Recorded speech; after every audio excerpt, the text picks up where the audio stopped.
오늘은 예수님께서 가르치신 이 씨 뿌리는 비유, 너무나 익히 잘 알고 있는 이 씨 뿌리는 비유에 대해서 살펴보려고 하는데요. 이제 어떤 사람이 이제 씨를 뿌리는데 그 씨가 네 종류의 땅에 떨어집니다. 길가, 돌밭, 또 가시덤불 속, 그리고 좋은 땅. 그래서 이제 이 길가에 떨어진 씨는 새들이 쪼아 먹어버렸고, 또 그 다음에 돌밭에 떨어진 씨는 해가 뜨자마자 그 씨가 타버렸고, 그리고 또 가시덤불 속에 떨어진 씨는 그 가시덤불의 기운에 막혀 열매를 맺지 못했고, 마지막 네 번째 좋은 땅에 떨어진 씨만 30배, 60배, 100배의 열매를 맺게 되었다.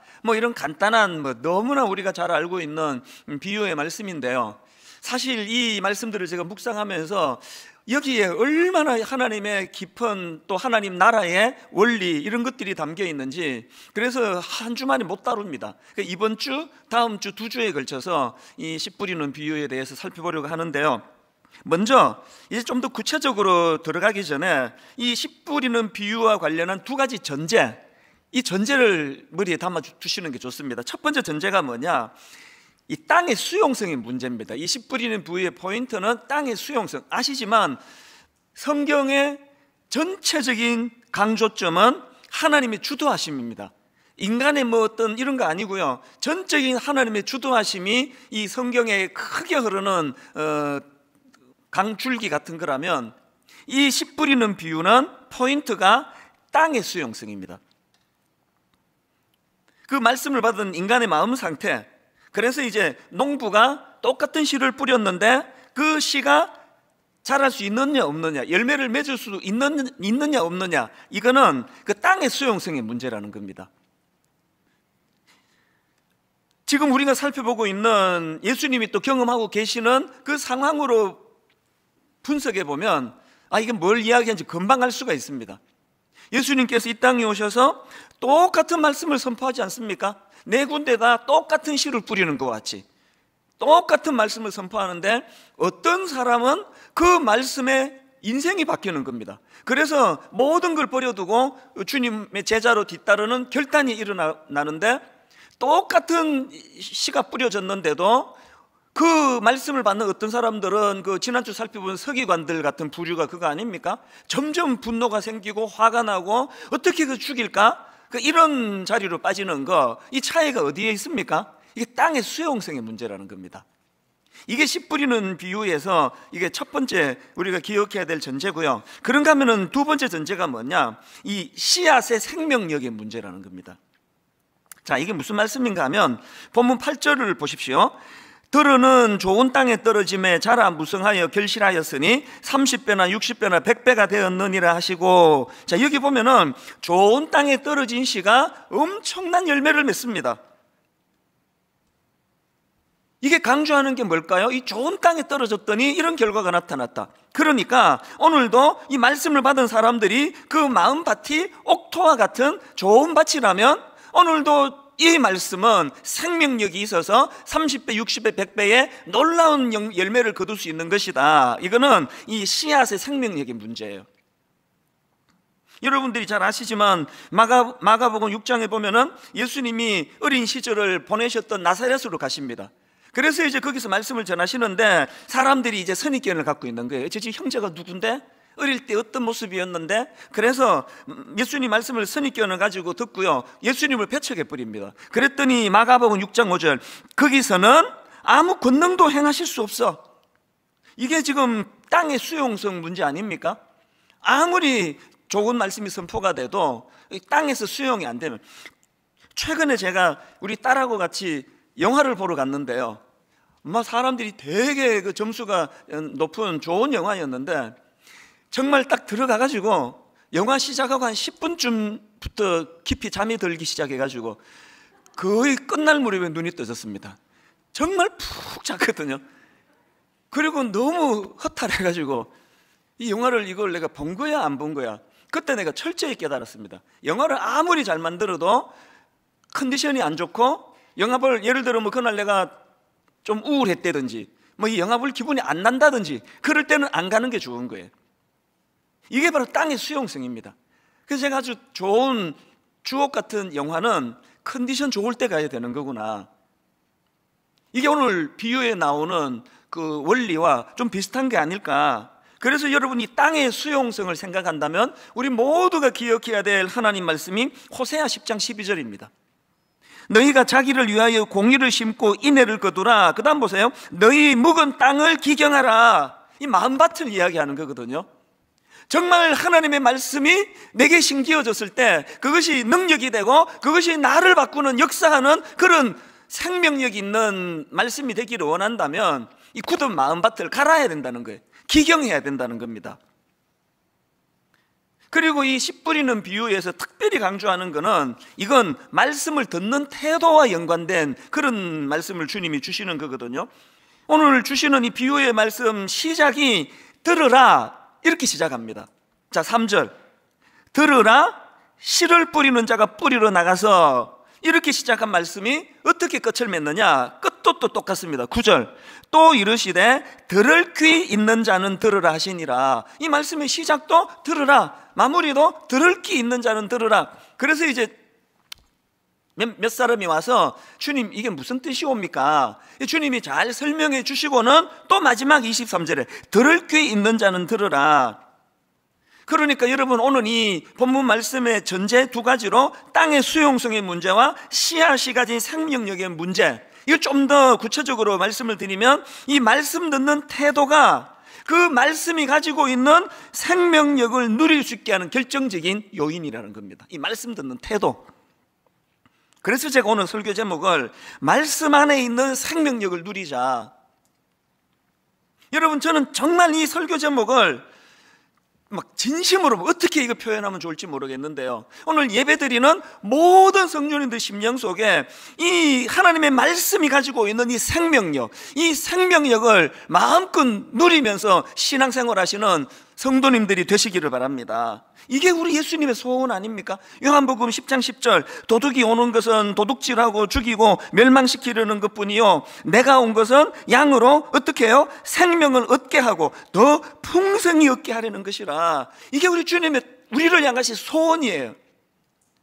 날마다 그냥 가뭄에 서 있는 그 어떤 식물처럼 시들시들하고 비틀거리고 너무나 메말라 있는 것 같은 이런 모습을 주님 원하지 않으세요.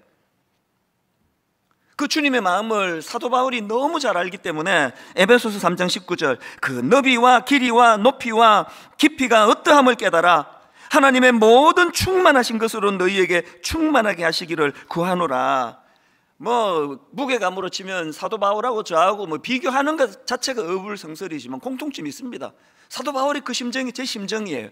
여러분 진실로 우리 성도님들이 진짜 그 너비와 길이와 높이와 깊이가 우리 하나님의 모든 충만하신 분으로 말미암아 여러분 풍성하고 충만한 그런 기쁜 시냇가에 심은 나무 같은 그런 성도님들과 여러분들의 가정이 되시기를 주님 이름으로 축원합니다.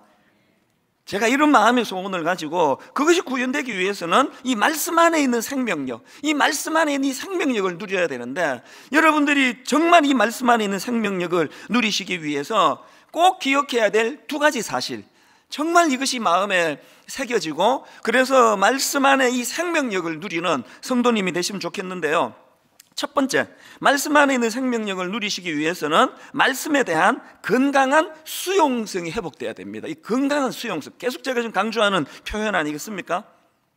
앞에서도 강조했습니다만 오늘 주신 이 씨 뿌리는 비유의 말씀은 이 말씀을 듣는 태도의 중요성을 강조하는 비유인데요, 자 본문 14절입니다. 뿌리는 자는 뭘 뿌린다 그럽니까? 말씀을 뿌리는 것이라. 또 20절 좋은 땅에 뿌려졌다는 것은 곧 말씀을 듣고 받아 30배나 60배나 100배의 결실을 하는 자니라. 여기도 말씀을 듣고 그 다음에 받아, 이게 말씀에 대한 건강한 수용성 아닙니까? 말씀을 듣고 그 다음에 받아.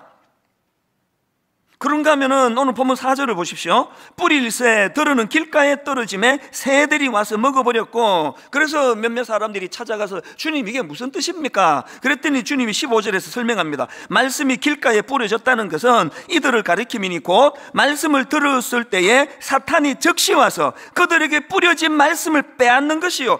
저는 이 말씀이 진짜 저를 두렵게 합니다. 오늘 저와 여러분이요, 말씀을 소중히 여기지 않으면, 이 길가에 있는 마음밭처럼 굳어진 마음으로 말씀을 수용하지 않으면, 이게 여러분 사탄에게 우리 영혼을 내주는 것 같은 무섭고 위험한 일이라는 거예요.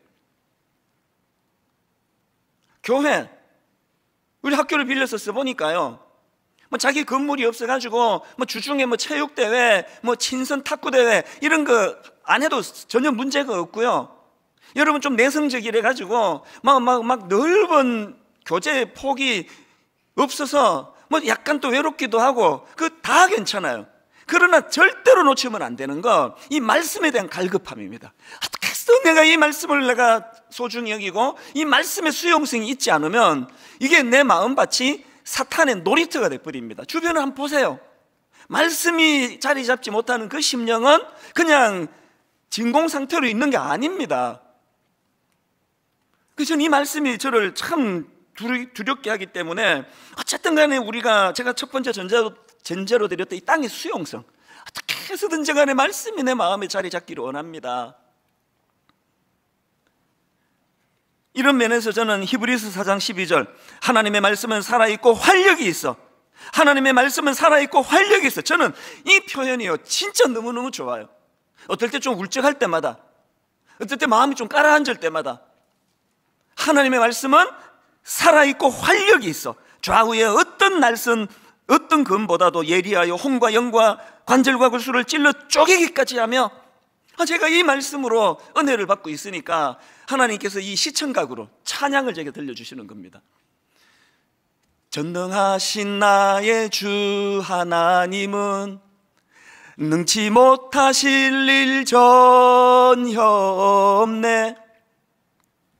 우리의 모든 간구도, 우리의 모든 생각도, 우리의 모든 꿈과 모든 소망도, 신실하신 나의 주 하나님은 우리의 모든 괴로움 바꿀 수 있네.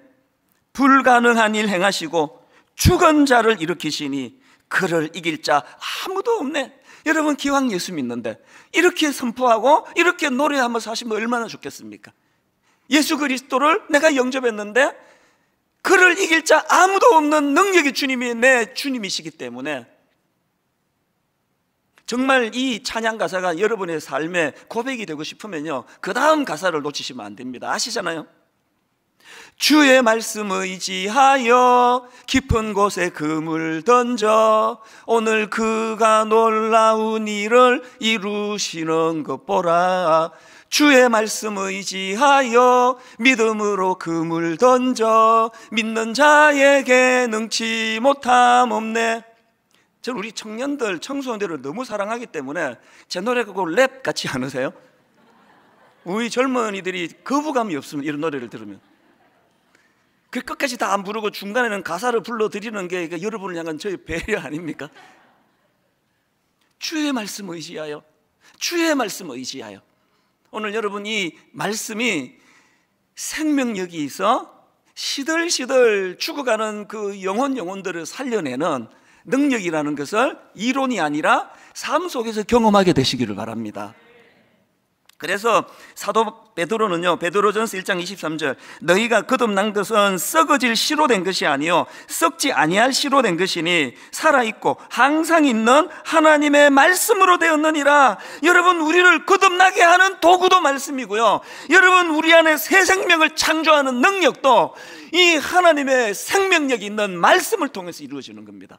이 말씀이 내 안에서 좋은 밭에 뿌려진 이 땅의 수용성, 이것이 저의 심령이 되기를 원합니다. 그래서 저는 저와 여러분들 안에서 늘 하나님이 이 생명력을 누릴 수 있는 그 말씀이 공급이 되는 인생, 그것을 공급해 주는 교회. 이찬수 목사한테 여러분이 밥 한 그릇 사달라 그러기를 하시겠습니까? 저한테 어디 집에 있는 거 신부는 원하시겠습니까? 말씀 아닙니까? 불철주야 담임 목사한테 원하는 거는 말씀, 그 말씀을 잘 전하고, 또 담임 목사뿐만 아니라 모든 교역자들이 다 동원이 돼서 제자 훈련하고 말씀으로 인격을 변화시키고, 이 말씀이, 이게 첫 번째 우리가 생명력을 누리기 위한, 말씀 안에 있는 생명을 누리기 위한 조건이고요. 두 번째 조건이 뭐냐? 말씀을 통한 성장과 열매를 추구해야 됩니다. 본문 8절을 보십시오. 들어는 좋은 땅에 떨어짐에 자라, 들어는 좋은 땅에 떨어짐에 자라, 무성하여 결실하였으니 30배나 60배나 100배가 되었느니라 하시고, 여러분, 저는 여기 나와 있는 이 자라, 이 한마디가 너무너무 소중합니다. 자라, 자라. 왜 이게 중요합니까? 모든 생명체는 자라게 되어 있거든요. 자라, 무성하여 결실하였으니. 그리고 저는 이 자라라는 이 말씀이 너무 감동이 되는 게, 하나님 나라의 원리가 뭡니까? 완성품으로 주어지는 게 아니에요. 그래서 우리 하나님은요, 거목을 심어주는 이미지상이 아닙니다. 우리 하나님은 씨앗을 심는 분이에요. 그래서 저는 이것과 관련해서 이 하나님의 정책, 하나님 나라를 다스리시는 하나님의 정책 두 가지를 오늘 본문에서 발견하는데요. 첫 번째, 하나님은 어떤 하나님입니까? 작고 미천한 씨앗으로 출발하시는 하나님이세요. 이 죄성을 가진 우리 같은 인간은요, 어떤 이미지를 원합니까? 거목을 심는 이미지.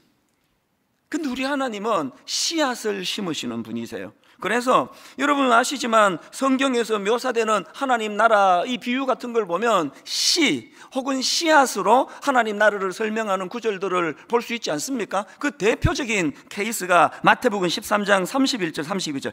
또 비유를 들어 이르시되 천국은 마치 사람이 자기 밭에 갖다 심은 겨자씨 하나를 같으니 이는 모든 씨보다 작은 것이로되 자란 후에는 풀보다 커서 나무가 되며. 이게 오늘 본문 8절에 자라 무성하여 결실하였나니 똑같은 내용 아닙니까? 이게 저에게 너무너무 감동이 되는 겁니다.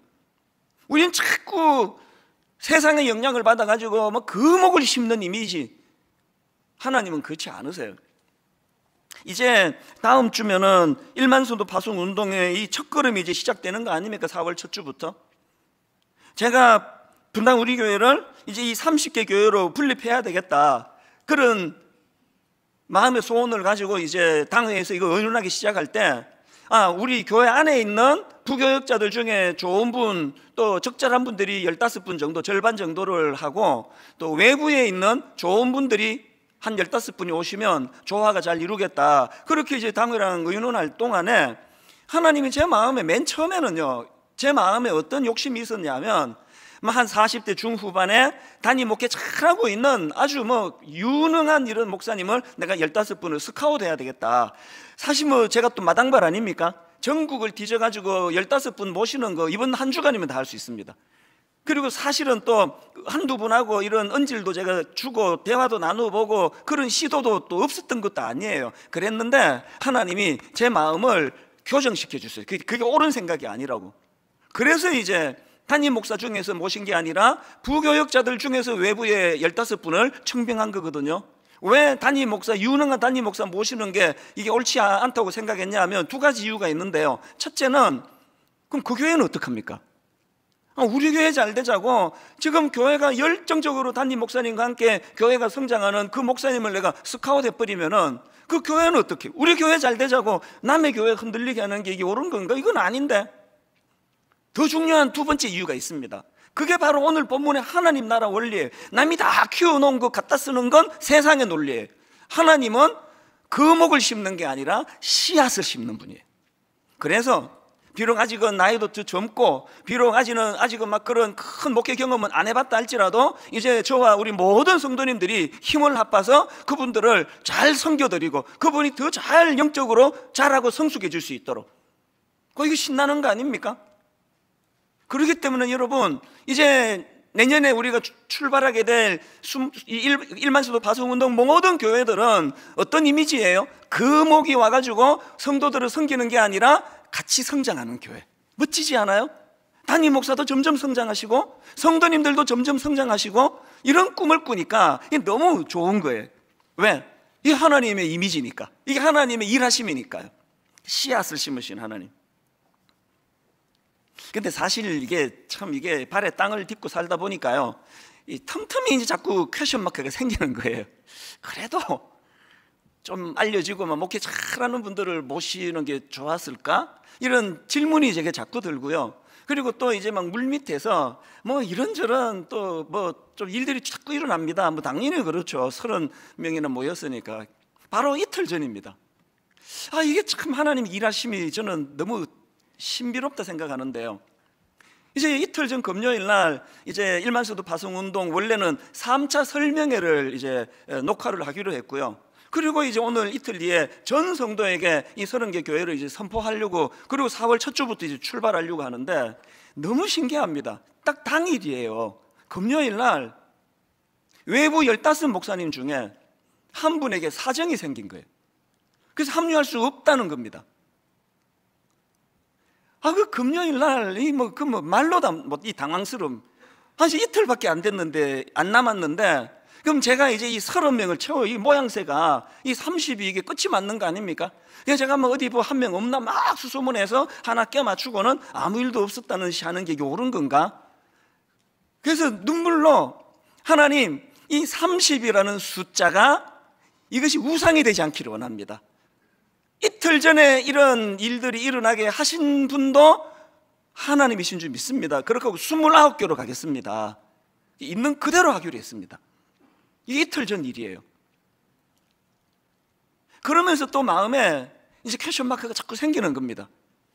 이게 좀 단임 목사님들 중에 모셨더라면 이런 일이 안 일어났을까? 그러나 여러분, 10번 물어도요, 제가 내린 결론은 하나예요. 저는 이렇게 우리 젊은 부목사님들 중에서 청빙을 하기로 한 거 단 한 번도 후회해 본 적이 없습니다. 왜 그렇습니까? 그게 하나님의 일하는 방식이니까.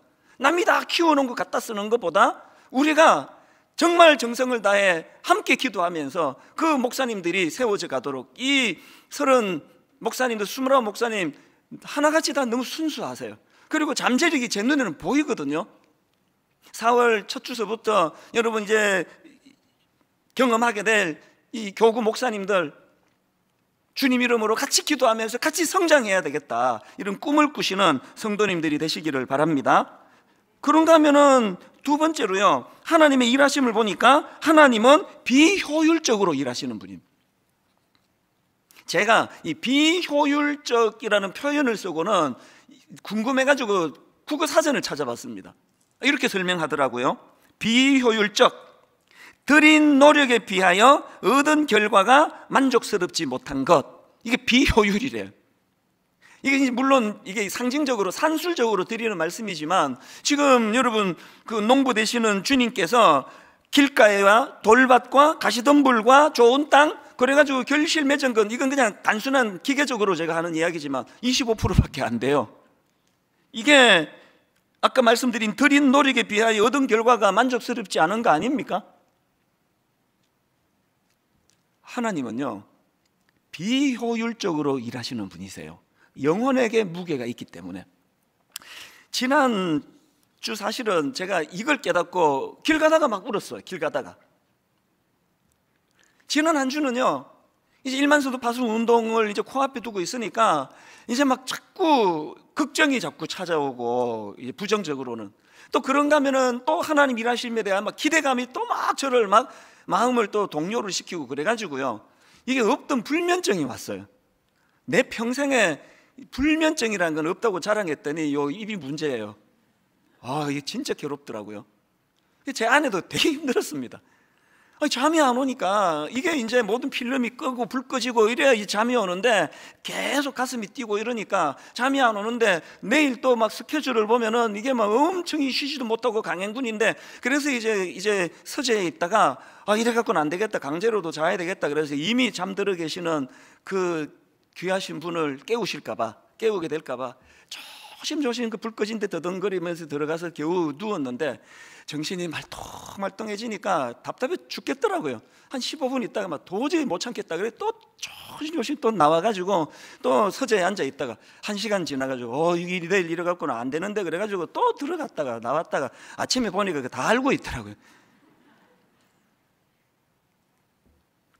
막 이런 괴로운 밤을 보내고 있던 지난주 어느 아침인데요, 몸은 좀 피곤하고,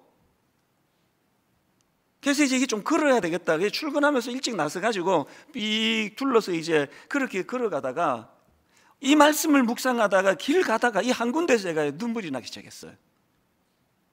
그리고는 그날 오전 내내 괜찮았다가 또 울컥하고 괜찮았다가 또 눈물이 나고, 어느 지점인지 아십니까? 하나님의 이 비효율 때문에 돌짝밭에도 던져지고 하나님의 이 비효율 때문에 가시밭에도 던져지는 이런 일들을 하셨기 때문에 20대 초반 나 같은 돌짝밭 같은 이 강팍한 내 심령에도 하나님의 말씀이 떨어진 거 아닙니까?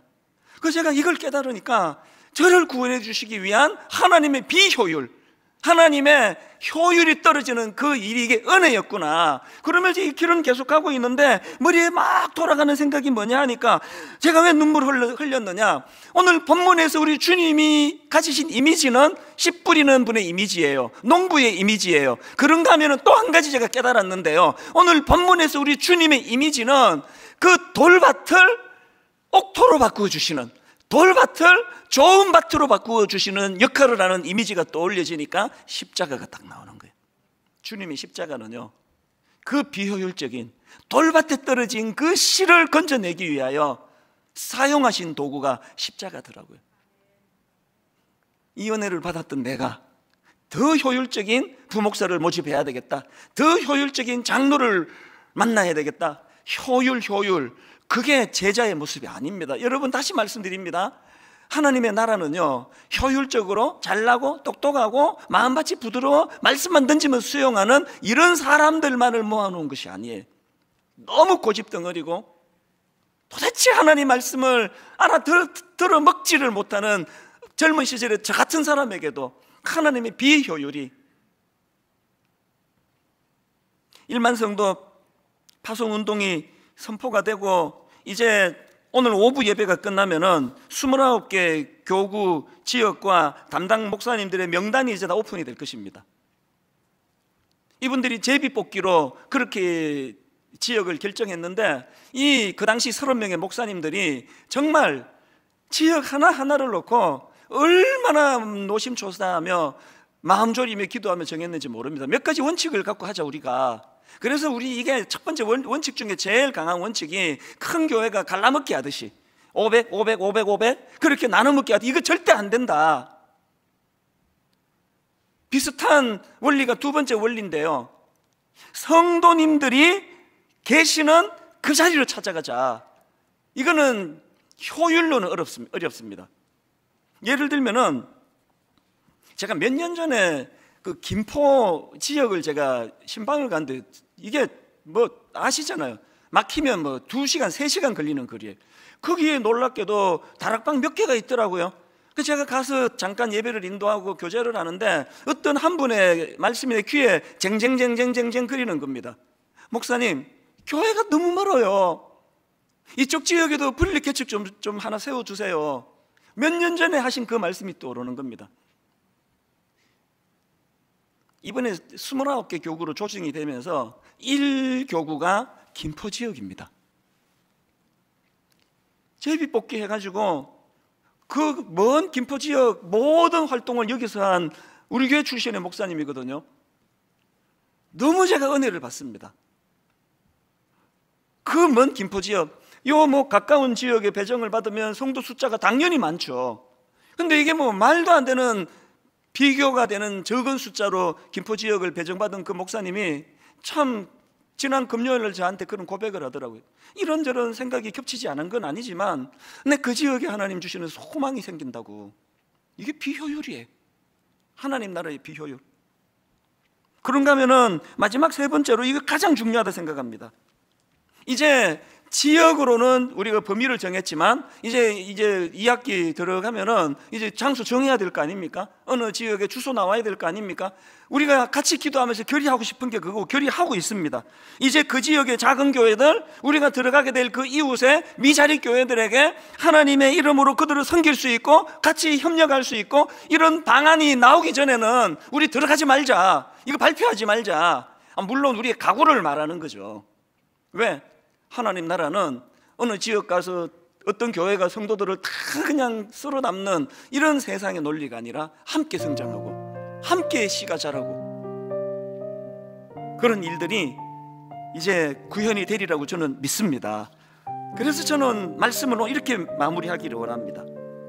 이제 우리 성도님들은요, 이 필립개척 교회로 내가 가야 되나 안 가야 되나 지금 고민하지 마세요. 지금 결정하시는 게 아니고요, 올 연말에 하시면 됩니다.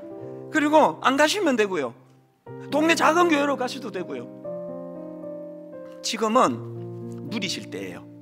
29 우리 젊은 목사님들을 보면서 참 좋은 밭에 던져진, 그래서 함께 성장해 나가고 갈수록 더 풍성한 은혜가 세워져 가고 이런 꿈을 같이 꾸시면서 29 교회로 분립하는 이 일이 저나 모든 성도님들을 괴롭게 하는 일이 아니라 이게 하나님의 신비로운 하나님의 방법, 그래서 예상하지 못했던 기쁨이 일어나서 점점 갈수록 새들이 깃들고 거기에 지친 자들이 찾아오는 그런 아름다운 29개 교회, 또 분당 우리 교회, 그리고 이 땅의 모든 교회들이 되기를 주님 이름으로 축원합니다.